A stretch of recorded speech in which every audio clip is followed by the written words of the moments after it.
vais remercier Jean-Paul Rapneau d'être parmi nous. C'est un cinéaste qui est un symbole, parce que lorsqu'on cherche, lorsqu'on parle de cinéma et qu'on cherche un exemple, le meilleur exemple possible pour parler d'un cinéaste qui tourne peu, on cite toujours Jean-Paul Rapneau.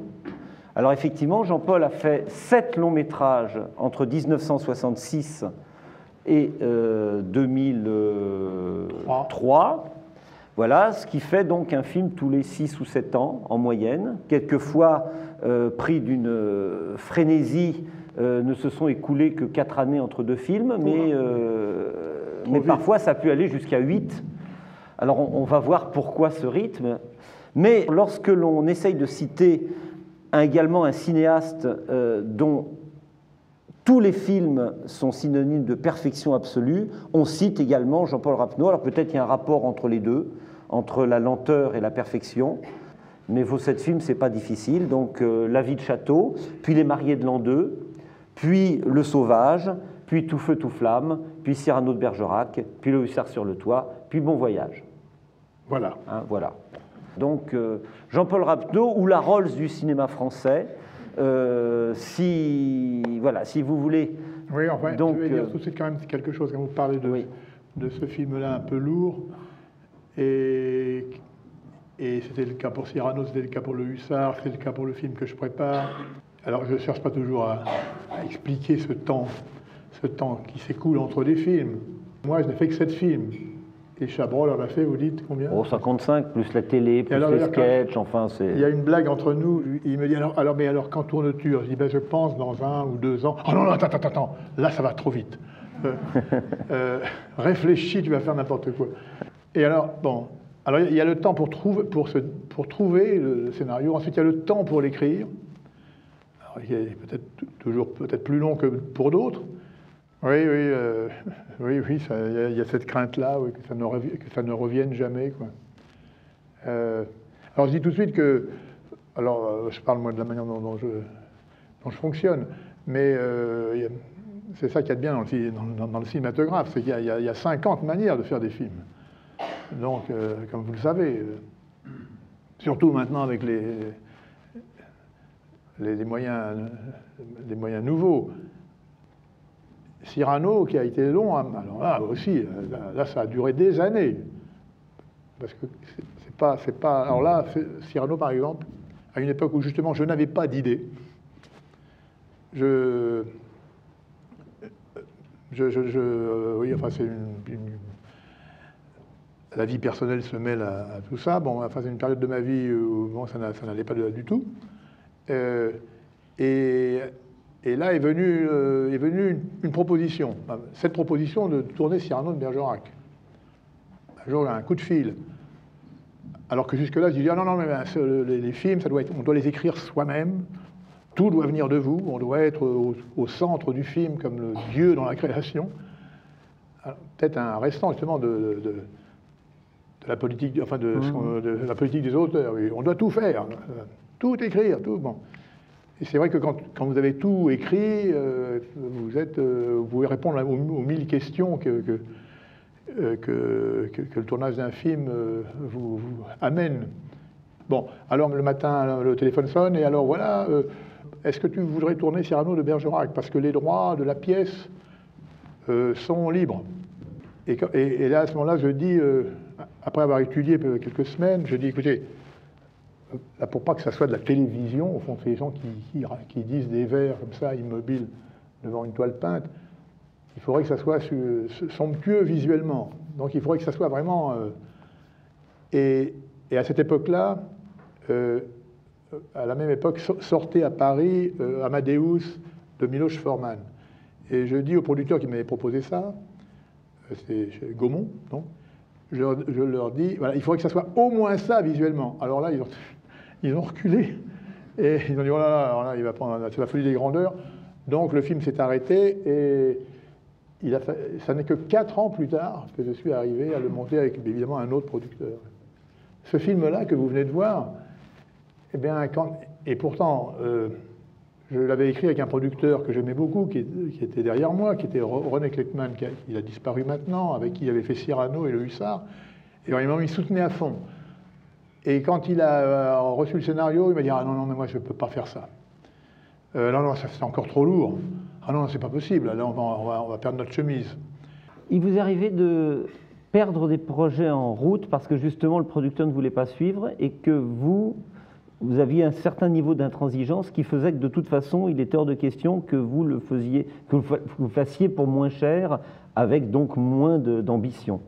Oui, parce que c'est ça qui enfin en tout cas, moi je sais que c'est ce qui me hante pendant tout le tournage, c'est qu'on va peut-être pas arriver à faire tout. Il va manquer justement, il va manquer des plans. Avec ce sentiment d'échec qu'on a à la fin des journées quand on n'a pas pu faire le plan de travail, le plan prévu. Et que le producteur commence à dire, mais alors c'est ça que j'ai dit, mais alors, mais qu'est-ce qu'on va faire pour la scène où ils partent en courant? Ah ben, elle ne sera pas dans le film. Ben, c'est pas possible, il faut absolument qu'il. Ben, elle ne sera pas. Il y a une scène ils font à la guerre, il y a des batailles, bon. Et finalement, à un moment donné, Vincent Pérez prend une lettre et puis traverse les lignes ennemies pour emmener la lettre, tombe sur une embuscade dans laquelle est prise Roxane, c'est-à-dire Anne Brochet. Finalement, il y a une bataille, là. Il sauve Roxane, bon. Et tout ça n'est pas dans la pièce. Bon. Mais moi, j'avais besoin de ça pour faire comprendre comment Roxane, le personnage, arrivait dans ce camp retranché. Bon. Et le producteur, il était prévu, je crois, 4 jours pour faire ça. Les producteurs qui étaient René Klettmann, on avait déjà pris du retard, ça se passait en Hongrie, et il me dit, écoute, alors cette scène dans la bataille dans la forêt, là, on appelle ça la bataille dans la forêt, ça on peut pas passer 4 jours à faire ça, c'est pas possible, on a déjà pris trop de retard, il faut que tu le tournes en une journée. Alors trouve un moyen. Alors je dis, bon, alors on va, alors la veille, on va dans cette forêt, j'essaye de voir avec l'opérateur comment on peut rassembler tout. Mais il se passait tellement de choses, des choses si différentes, que j'ai énuméré tout ce qu'il y avait tout à l'heure, tout ce qu'il y avait à filmer. Et que, brusquement, j'ai dit, mais c'est pas possible, on n'y arrivera pas en une journée, c'est pas possible. Et d'un seul coup, je dis, bon, allez, je rentre au studio, je rentre à Budapest, et on ne tourne pas la scène. On ne va pas la tourner, c'est pas possible, on ne la tourne pas. On ne peut pas faire ça en une journée, c'est pas possible. Ah bon? Mais qu'est-ce qu'on va faire demain? Ah non, non, on ne tourne pas. Alors, je rentre au studio, et là, je vois Klettmann qui m'attendait, et j'étais dans un état... Je vais vers lui, et je dis, bon, alors j'ai pris une décision, je ne tourne pas la scène, je ne tourne pas la scène. Ah bon, ben, très bien, alors, très bien, donc on va gagner carrément une journée. Oui, non, je ne la tourne pas. Oui, mais alors, comment vas-tu faire? Eh bien, on mettra un carton, on racontera sur un carton ce qui devait se passer. Alors il me dit, alors là, attends, tu cherches le conflit? Oui, je cherche le conflit. Et c'est la seule bataille qu'on ait eue. J'étais comme fou. Et total, on a eu les 4 jours. Mais, ben oui, non, oui, ça n'a jamais eu lieu, oui. Ouais. Puisque Cyrano, finalement, a fini par ressembler exactement à l'idée que je m'en étais fait au départ. Et là, Bon Voyage, où il y a des moyens, enfin, c'est pas des moyens inouïs, mais enfin, il y a quand même des moyens. Oui. Enfin, notamment, c'est peut-être parce que j'ai pris goût à ça dans Cyrano. Doyon aura fait quelques films avec le budget de Bon Voyage. Oui, oui, mais... Alors lui-même me disait, mais comment tu fais au milieu de tous ces figurants? Mais moi, j'adore ça. Ouais. J'adore être avec toute cette foule qui... Doyon qui a une très belle formule, sur Un sac de billes, qui est un très beau film, il était malheureux, il a dit, il fallait qu'il ait un mégaphone pour parler aux figurants. Ah oui, c'est ça. Il disait, oui. J'avais l'impression d'être un général de corps d'armée. Et oui, ça, il n'aime pas. Voilà. Ah oui, oui, oui. Oui, alors, donc, par exemple, là, justement, tout ce qui est figuration et foule dans Bon Voyage, c'est vraiment géré par un assistant extraordinaire, Stéphane Gluck, qui est un élève un ancien d'Estra. Ouais. Alors, vraiment, le génie de ça. Je ne sais pas comment il fait. Avec son équipe d'assistants, en fait, ils avaient, avec tous ces figurants, ils donnaient à chaque figurant une sorte de mini-biographie. Donc, les figurants savaient quel genre de personne il représentait. Et alors je dis, mais pourquoi ce type-là je dis, mais attendez, qu'est-ce qu'il fait ce type-là à tourner en rond? Eh bien, c'est un notaire de Limoges qui a perdu sa femme. Ah, c'est pour ça, bon. Donc les gars, ils jouaient quelque chose. Sans que je le sache, c'était les assistants leur avaient. Ils étaient tous dans une commedia dell'arte. Oui, j'ai lu dans la presse que d'ailleurs Adjani avait dit de lui que c'était la Rolls-Royce. Oui, oui. bah. Et quand le film est sorti aux États-Unis, dans le New York Times, alors là, c'était pour lui la Légion d'honneur. Une des premières phrases de la critique qui était vraiment très très bonne, même assez dithyrambique, disait « S'il existait un Oscar pour la direction des foules, il devrait être remis à l'homme qui s'est occupé de la figuration dans mon voyage. » Alors il a ça sur son mur maintenant. Hein.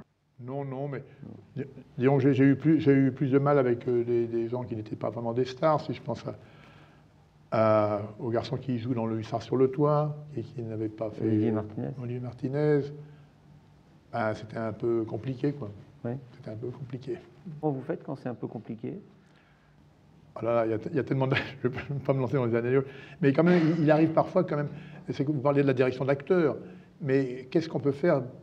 Je pense à d'autres acteurs, des actrices aussi, dans des petits rôles, donc ça a moins d'importance, mais dont on pense qu'elles seront bien, et puis vous lancez la scène, partez, et puis ça sonne horriblement faux.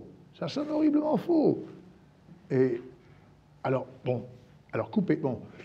Alors qu'est-ce que vous voulez dire à quelqu'un, mais qui est naturellement faux? Je pense à une actrice qui devait faire un personnage de religieuse dans Le Hussard sur le toit. La mère supérieure qui gardait un endroit où les gens étaient en quarantaine. Bon. Une femme très sympathique, bon. Alors, partez. Ouais.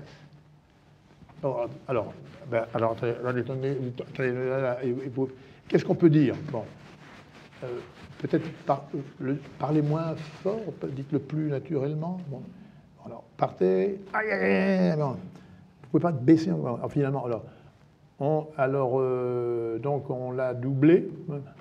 Ah ouais. Et puis alors elle nous a fait un procès. Hein. Et puis j'ai dit, okay, j'en ai marre. Alors là, ça fait donc on a enlevé la scène. Donc elle n'est plus dans le film. J'ai eu 2 opérateurs, Pierre Lhomme, donc pour les premiers films, et maintenant Thierry Arbogast, avec qui je m'entends aussi très très bien. Oui.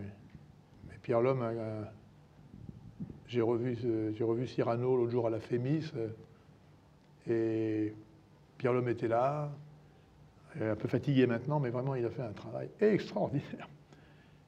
Et on lui demandait, mais qu'est-ce qui t'a porté? Et alors il disait, mais la peur. Il avait tellement peur de mon exigence. Il m'a dit, mais tu m'as terrifié pendant tout le temps. Moi, je trouve que dans les films, on voit trop. Donc, bizarrement, quand on commence à discuter d'une histoire et tout, moi, j'imagine toujours que...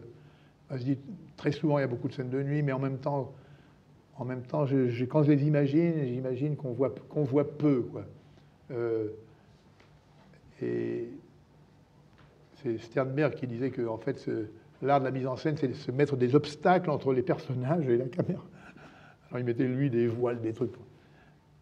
Et alors, finalement, on écrit en disant on va cacher, mais en fait, quand on tourne, finalement, on ne peut pas tout cacher, donc ça recommence à l'étalonnage. À l'étalonnage, quand le film est fini, j'ai toujours tendance à faire tout diminuer. Je suis repris par l'idée qu'on voit trop. Et là, ça devient un peu une bagarre, d'ailleurs, avec la distribution, ou même quand on fait les DVD. Les gens qui vont les commercialiser disent, bah oui, non, si c'est tout noir, alors non, il faut quand même... Bon. Enfin, c'est une bataille entre le jour et la nuit, voilà le cinéma. Très bien. Bon, bah, très bien. Ça sera une très belle conclusion. Bon. Voilà. Merci beaucoup. Bon. Merci.